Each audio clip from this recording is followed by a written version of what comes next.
Welcome to the Maritime Vision podcast. I'm your host, Paul Wioli. In each episode, we bring you exclusive interviews with maritime professionals, industry experts, and students. Our guests come from different backgrounds, including shipping, yachting, offshore, supply chain, and more. Our goal is to give you all the knowledge you need to succeed in the maritime industry.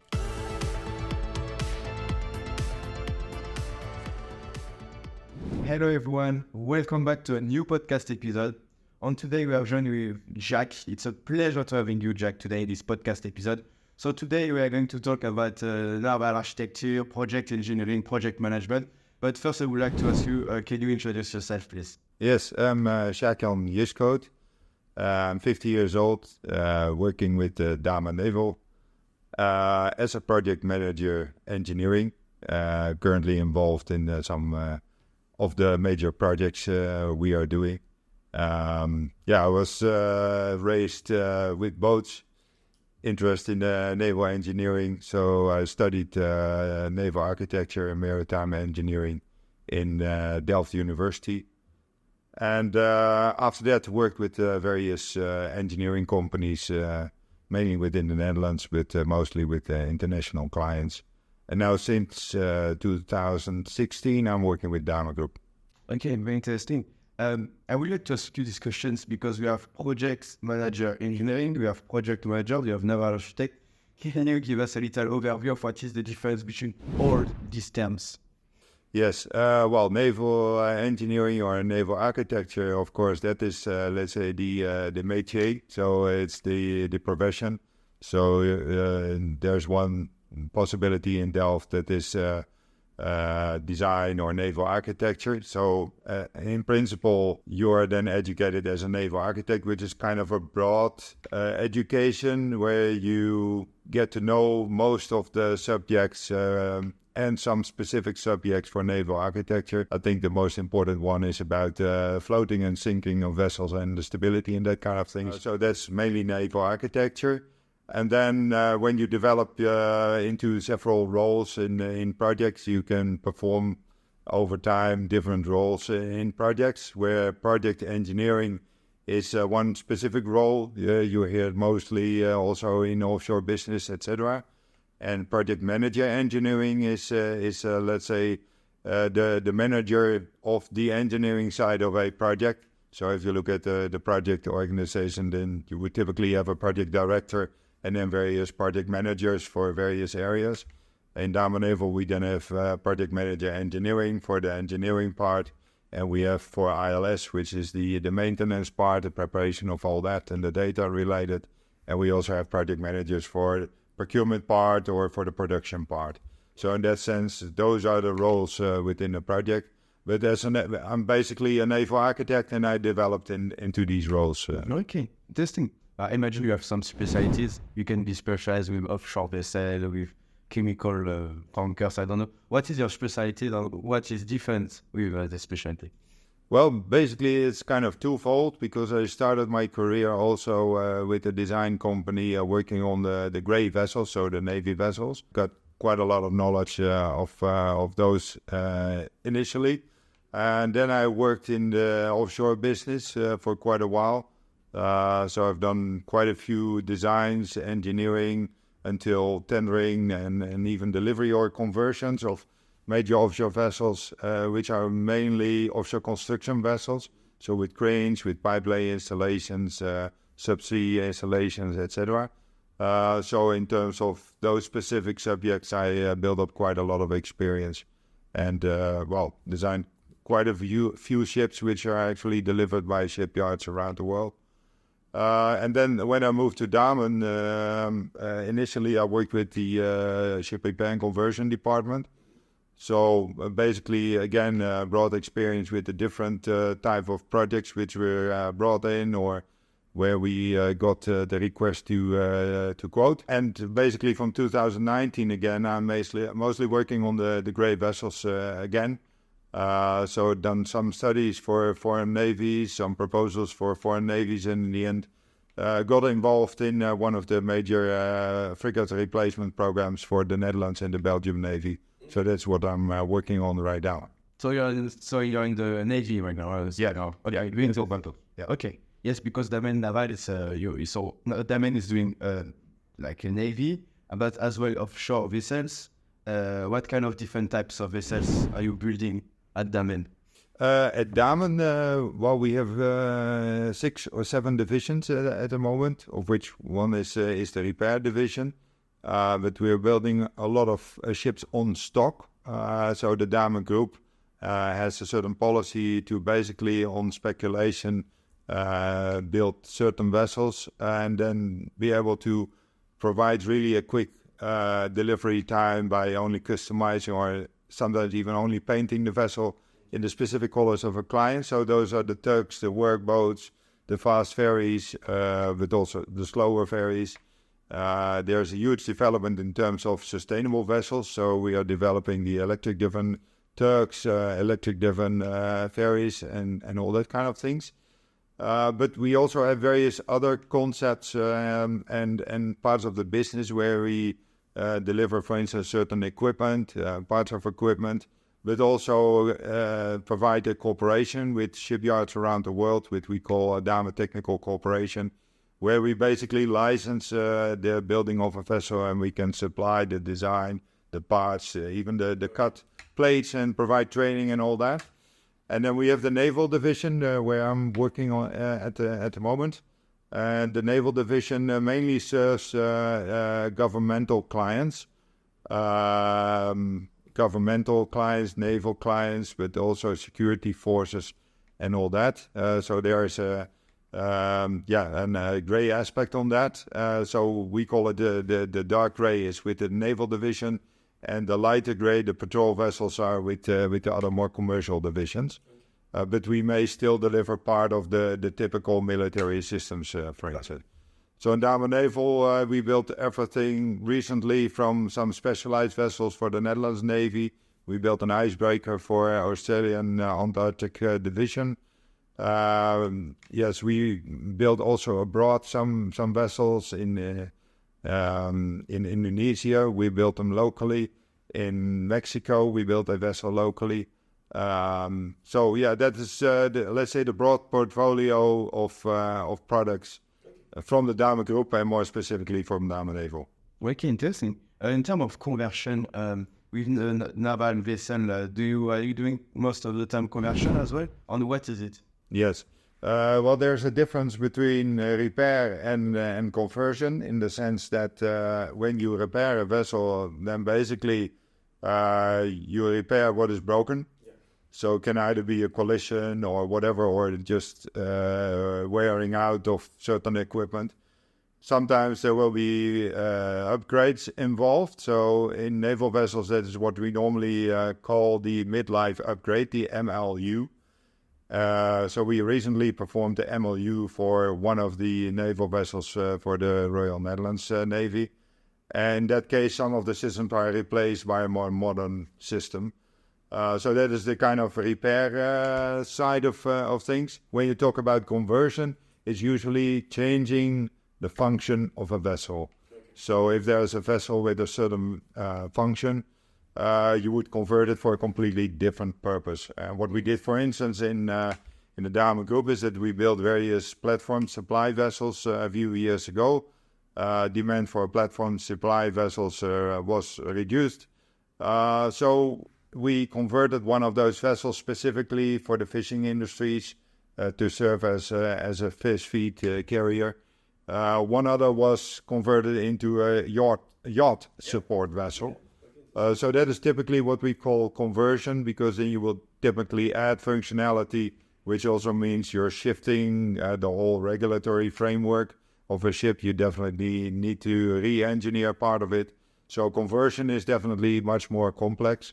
And one of the projects, for instance, where I was also involved as a tender manager is the conversion of what we call an IMR vessel, so offshore-related vessel, to an oceanographic research vessel. For instance, the Ocean X vessel, the Ocean Explorer, where you can find very nice movies from on the internet. That was actually converted right here, so it's like across the harbor here in Schiedam. Okay, interesting. Jacques, I want to ask you now, three questions related to the process. For example, the repair process, we have conversion and rebuilding. For repair, how it works? What can you maybe give us example of successful project on what you need to take into account, how it works, and what is your role with this repair process? Well, with the repair process itself, my role is not that much involved, because generally it doesn't require a lot of engineering. Because in repair business, it's basically repairing what is broken. So usually the ship goes into the dock, there's a certain damage. Superintendent usually prepares the list. The list is handed over to the yard. The yard provides some rates for assistance, for services, for whatever needs to be done on the job list. And then it gets done. It's really a quick turnaround time generally. There's also standard parts in there where the classification society may need to see certain parts of the system, so they open up some systems. It will be inspected, and whatever is found to be malfunctioning, it needs to be repaired. And some things are like plant maintenance, so they need to repair certain seals or whatever on a timely basis. So that is typically repair. They are generally quite quick turnaround time projects. But they might be quite extensive. For instance, we are also repairing cruise ships within a group, which may need like the complete replacement of all the accommodation within one deck within a 2-week time period. So there's really a quick turnaround time repair project, but generally it doesn't require major modification or major engineering. You still need a project manager in a repair? Yes. Okay. And what now about conversion process? That is quite different, because generally for a conversion process, before you actually start the work, there's already a lot of engineering work being done. So there might be a designer involved to indicate what kind of design changes would be implemented. There's naval architects involved, so there's various experts involved to re-engineer some of the systems, to check all the capacities, to put additional equipment in there. In a conversion, generally, it tends to be more complex even than new building in a way, because you have to deal with what is there already, and you have to decide: do we keep this, or do we shuffle everything, and do we basically work down to an empty vessel and then build it up again? So there's the whole challenge in a conversion, that you really need to do scans, take photos, 3D scans. Engineer everything, and you might have some surprises, because when you think you want to keep something, then in the end you end up replacing it. So a conversion in that sense is generally something which tends to grow as a project in terms of scope. And in terms of conversion, of course, it gives you some limitations as well. So you have to work towards the limitations to basically engineer what you can do or what you cannot do with the ship. What kind of limitation, for example, the cost or the... It can be stability or the length of the vessel. So you have to decide whether you lengthen the vessel, but you can only lengthen the vessel by so much without affecting the overall strength. Or if you lengthen too much, then you get into a different regulatory regime, as we call it. So it means that you should start from a different basis. So sometimes when you are doing or preparing a conversion, you may have various options as a starting point. So the owner or whoever is the stakeholder in there may be able to select one platform as a basis for the conversion or another. And this is also part of the engineering and the feasibility studies you have to do to start the conversion. Okay. During the project, conversion project, so you start with the Naval Architect, making calculation, everything. As soon as you have the plan on everything, who is taking the next step? The next step usually is that you as a designer, but together with the team, have to prepare the conversion specification. And with that specification, you would then generally go to a shipyard. So in case of Damen, we are a shipyard ourselves. So should we prepare the whole initial conversion specification, then basically it's our internal work. If it's like an external job, then you would prepare the specification, and you or the owner or together, you would approach various shipyards to get a quotation for the work. And that is then the next step. And once the yard is selected, you start to really make the more detailed engineering to make it specifically tailored for that yard. Okay. On the now conversion is interesting. I was to ask you something regarding example of successful conversion that you see during your career. Successful conversions, we've done various during at the Damen Group in various yards, but I think one is really significant is the Ocean Explorer, which I already mentioned. So we converted basically an IMR vessel, and in order to maintain stability, we even had to add a keel with ballast inside. There were various changes to the new functionality to be able to launch small submarines, to be able to make movies, to edit those as well. There had been various facilities added to that. There are some labs on board. There are various hangars added, helicopter facilities added, and also a major accommodation scope was part of that conversion. So that was, in that sense, a successful conversion, but it is a huge job.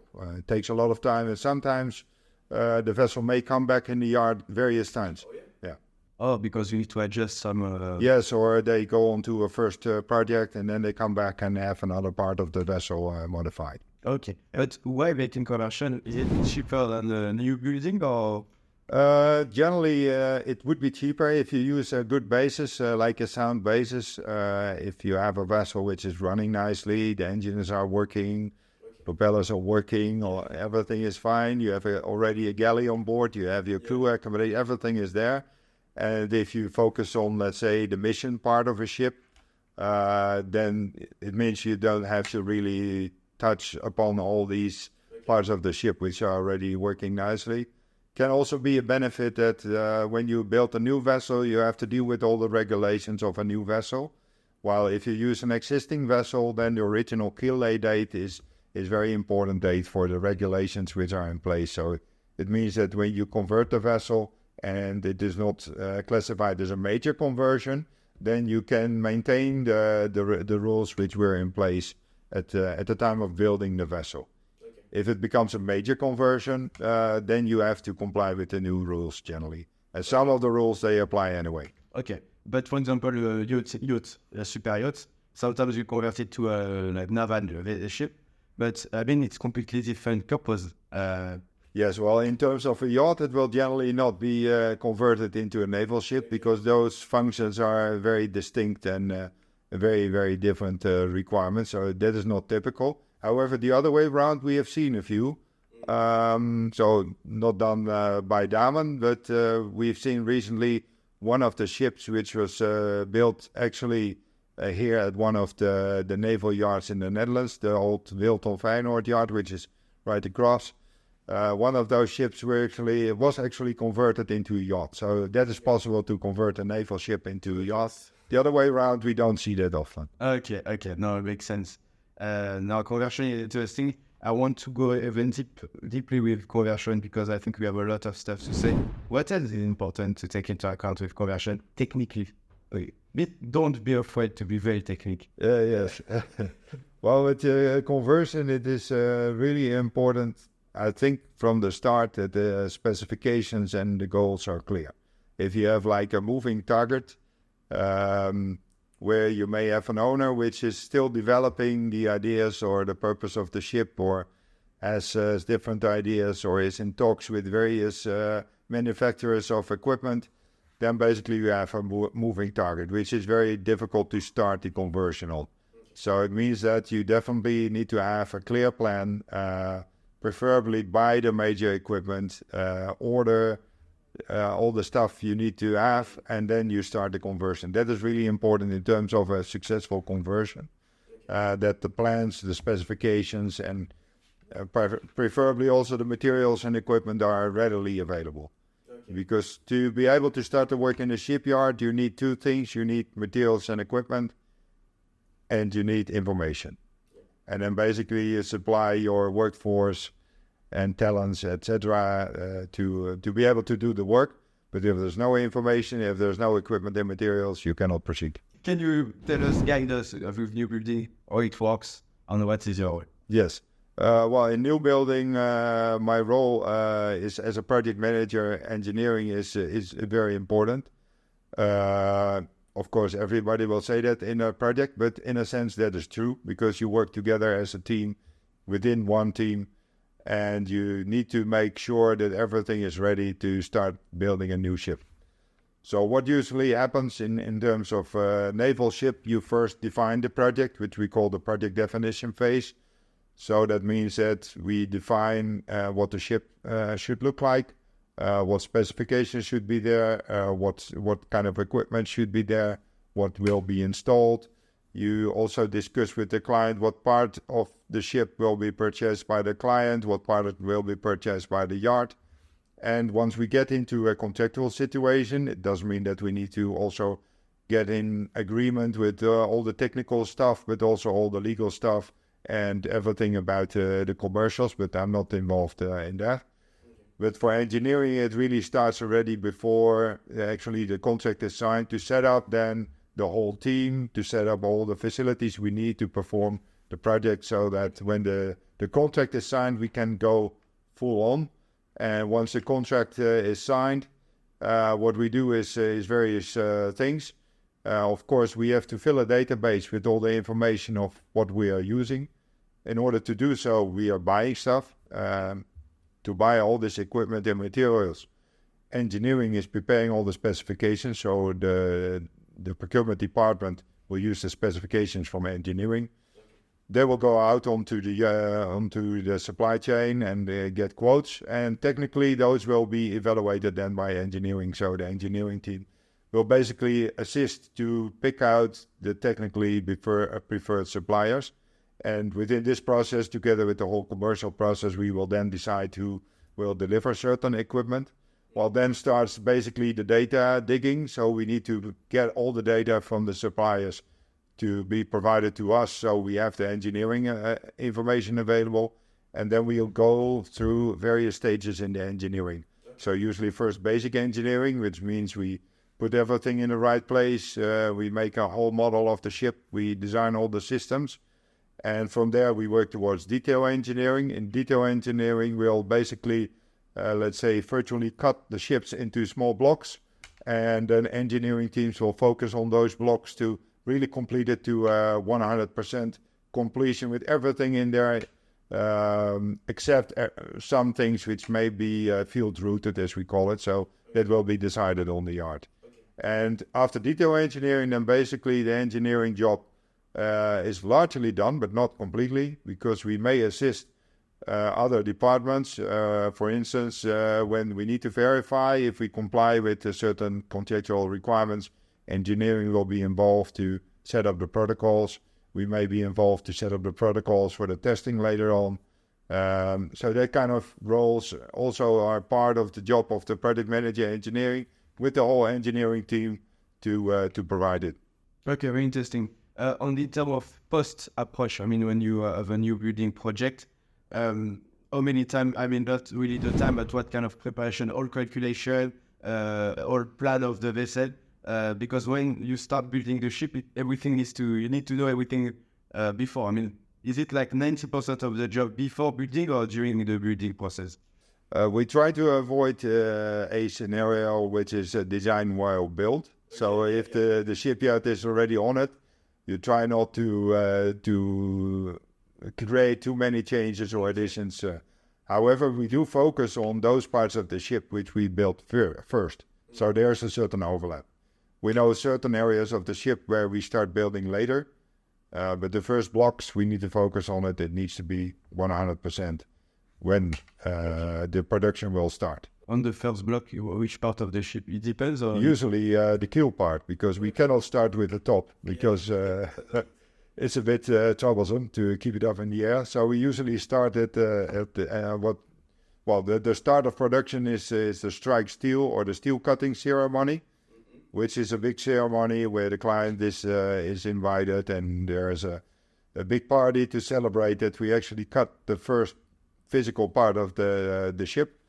Then when the first blocks are made and they're being put together, then the keel section is ready, and then we'll have a keel lay ceremony, as it's called. So then the first block with the keel will be put in place, and that is also a very important ceremonial point in time. Oh yeah, okay.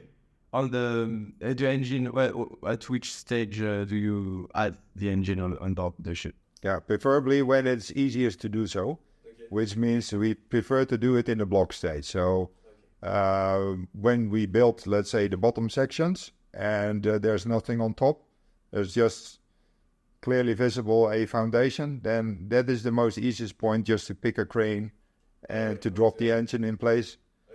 It doesn't mean we have to fully align it, but when we put the engine in place during the block stage, that's always the easiest. We can do other scenarios where we cut an opening in the side later on, but it's not preferred. Okay. Which part is the most challenging part when you build the vessel?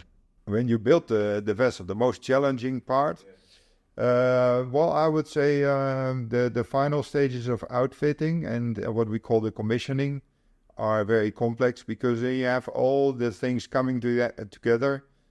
You start to really put, let's say, the switchboards, they will be powered, all kind of system will be powered. You have all the final tasks for all the different systems to be completed, and you have to test them, etc. So that is really a challenging part during the build of the vessel. It also means that the vessel is almost completely in a finalized stage, and then you will have to bring the final equipment on board. You may have to pull some cables. You may have to make some adjustments. People are still working, opening panels, doing final adjustments. So that is really the challenging part of the building of the vessel. I would say compared to the rest of the building process, which is kind of structured, and then towards the end it starts to really become a really complex puzzle to finalize it. Okay. Sometimes do you have a lot of adjustment, because if you start making the plans, the calculation of the concept of the ship, is it happening often like that you need to change everything because you notice that it doesn't fit, or there is a technical issue? Well, in our case, we do try to avoid it, because we want to stick to the planned period for building the vessel. And of course, we have other projects following up. So it's also not in the interest of the yard to make many changes in that regard. But just looking at my practical experience in previous projects, we did see some projects where the specifications changed during the building of the vessel, which may happen, for instance, if a project is started by one client and the client is taken over by another company. So in that case, they may have different ideas. Usually they want to do something extra. They have their own ideas. So then the specifications will change, new equipment will come, which means that in some cases you may have to cut the ship in two and start to make major modifications. Okay. Yeah. Is it happening often that when you build the ship, after maybe few months of operation at sea, the ship needs to come back to the shipyard because of some technical issues due to the conception of the vessel? Well, due to the conception of the vessel, that is usually not the case. We do have what we call a warranty period. It's kind of same as with your car. You do expect it to run nicely and to do everything it should do according to the nice glossy folder. Same in shipbuilding. We deliver a ship. It will start to operate, but we are providing warranty services. So usually they will list it. The client will list it. The ship will come back for a warranty survey or warranty work, and then we'll fix everything. But before we deliver the ship, we do quite extensive sea trials. So usually during sea trials, most of the issues will come up, so we can adjust them already at that stage. Okay. Almost all the time, it's always issues, or sometimes it can be perfectly. Always some smaller issues. Sometimes some major issues, but it really depends on the complexity of the vessel. What is the most common issues during sea trial? During sea trial, I couldn't say which are the most common things, but most of it are like, starting up the systems and balancing everything. So you might only find out for certain systems that are not completely balanced yet. And in that case, you need to adjust some things in piping system. May need to some adjustments, some valves or orifices, that kind of things. Nowadays, there's a lot of automation on the ship, so also automation needs a lot of attention to make sure that everything is debugged there. But about the stability of the vessel, currently there is no issue with this because you can pre-calculate everything. Or sometimes you can happen that you notice that the vessel is not so balanced on the water and you need to adjust some part inside the vessel to make it more, the stability exactly as you want. Yeah, well, if you don't change the specification, then we make sure that the weight and everything is according to the design. So we do a very intensive weight control and we make sure that we know where the center of gravity is, and we make sure that everything which should provide buoyancy is actually buoyant. So in that regards, when you don't change the specification, it's still a major task, but you can manage. However, if you have changing specifications, as happened in previous projects I've worked on, you may have to do major modifications. But usually you will not notice that when you go out to sea, because you do a lot of calculations and you do a final what we call inclining test. So you check in harbor the weight of the vessel, so the displacement of a vessel, you know where the center of gravity is. And through that process of doing an inclining test, you avoid the surprises when you go out to sea. However, do keep in mind that the vessel with less stability is usually more comfortable at sea. So we always try to find that balance. So, yes, especially for cruise ships or also ships who need to perform certain operations. A lower stability is better for comfort. Higher stability is better for, let's say, for safety. So you always try to find that balance, and this is also the challenge of a naval architect, that you want to be able to find the correct balance. It's interesting. What do you mean by deep stability, like the different terms you mentioned? In terms of displacement, you mean? Yes. Displacement is basically how many cubic meters of seawater you push away. Yeah. So more you have in the It's a hole in the water. Hole in the water. Yeah, okay. And more you have it, more your ship will be stable? No, the more you have, the heavier the ship can be. But the stability is basically depending on where your location is of the center of gravity. So if you would concentrate all the masses in one point, and where would that point be? That's your center of gravity. And this is related to the shape of the vessel. So once a vessel starts to incline a little bit or starts to trim a little bit, heeling, trimming, then it will restore. And that balance, how it restores, that is called the stability. Okay, because we always say, for example, with sailing boats, that more you have like draft under the water, more your boat will be stable and can go to high sea and deep sea in very rough condition. Is that true for bigger ships as well? Not necessarily for bigger ships, because generally in a sailing vessel it is because your center of gravity is really low, and you have also a huge overturning moment by the sails. While we on different ships like Navy vessels, you can have the effect of a sail in the sense that if you are in the midst of a hurricane and the wind is beam on, then you definitely need some stability to maintain upright to a certain level. But then you need to balance that with the correct, what we call restoring moments. So the whole thing needs to work together to limit the heel as a result of that. But similarly, if you're doing a fast turn, it also needs to stay upright. Yeah. And very important for a naval ship, it may get damaged, and in that case, it also needs to remain upright. Okay, for sure. I want to ask you, for example, the vessel with very high roof. I mean, for example, ro-ro vessels, cruise ship. Do they need to have very big draft to balance if, in case of very strong wind, push the vessel, and sometimes the vessel can drift a little bit, and you always see when during winds, like the vessel is not very straight, but how can you avoid this issue? Well, the avoidance is that you have to find a balance with the hull shape, but hull shape also above water. Combine it with what the wind is doing to the vessel in terms of the heeling moments caused by the wind.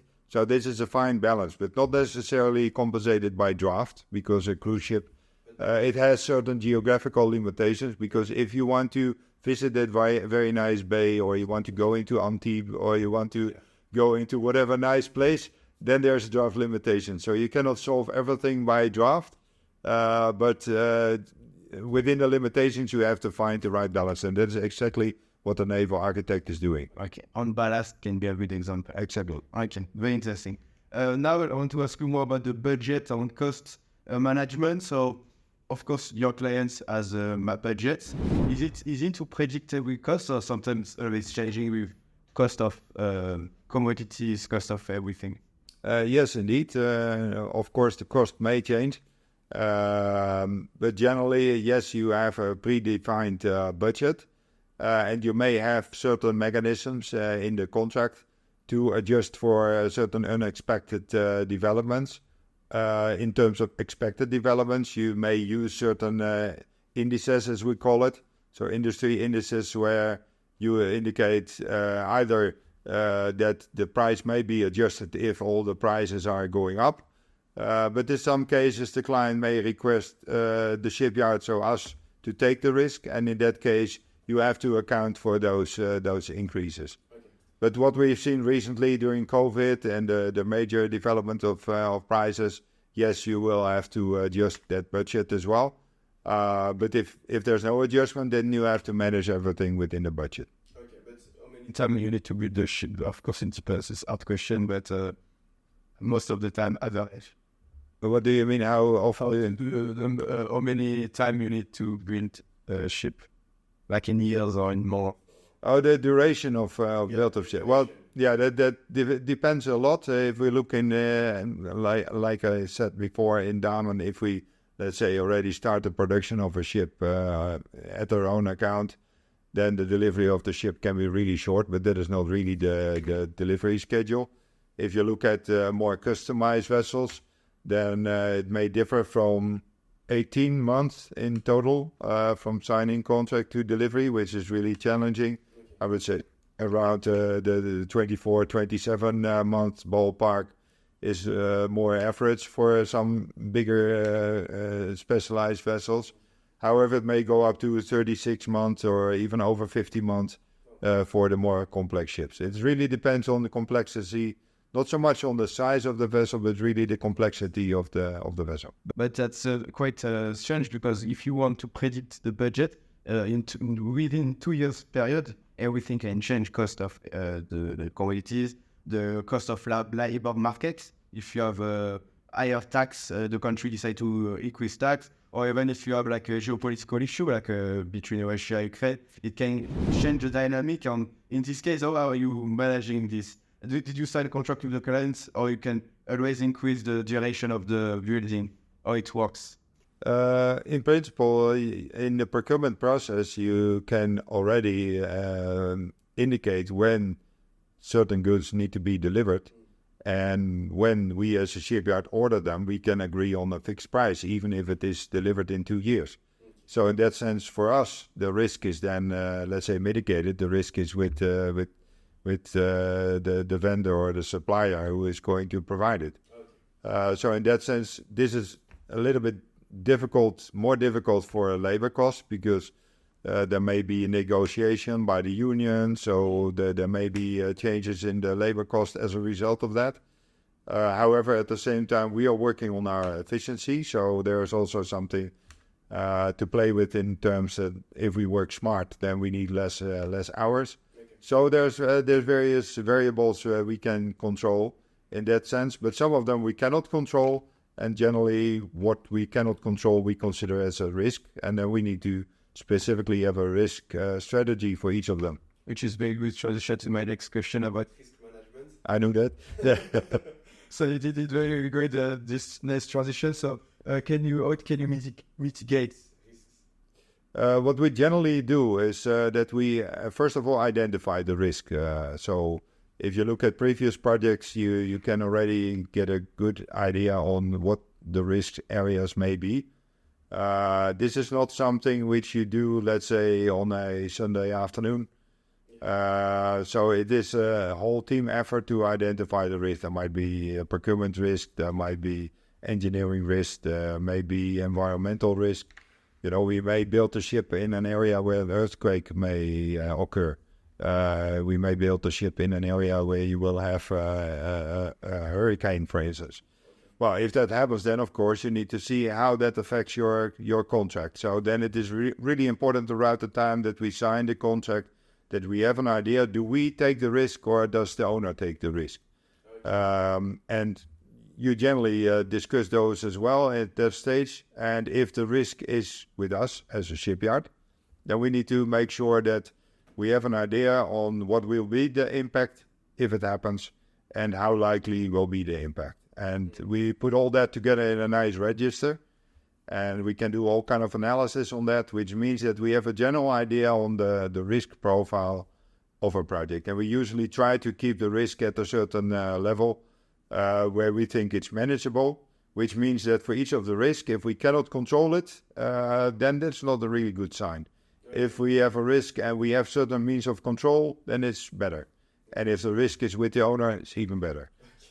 So in that sense, this is the strategy, how we look at it. If we go into major contracts within the shipyard group, the Damen shipyard group, then generally on a group level, it will be reviewed as well. So we really need to explain what kind of project we are intending to sign up for. What is the risk profile? Does it fit within the risk appetite as a general? So there's a lot of strategic considerations with that.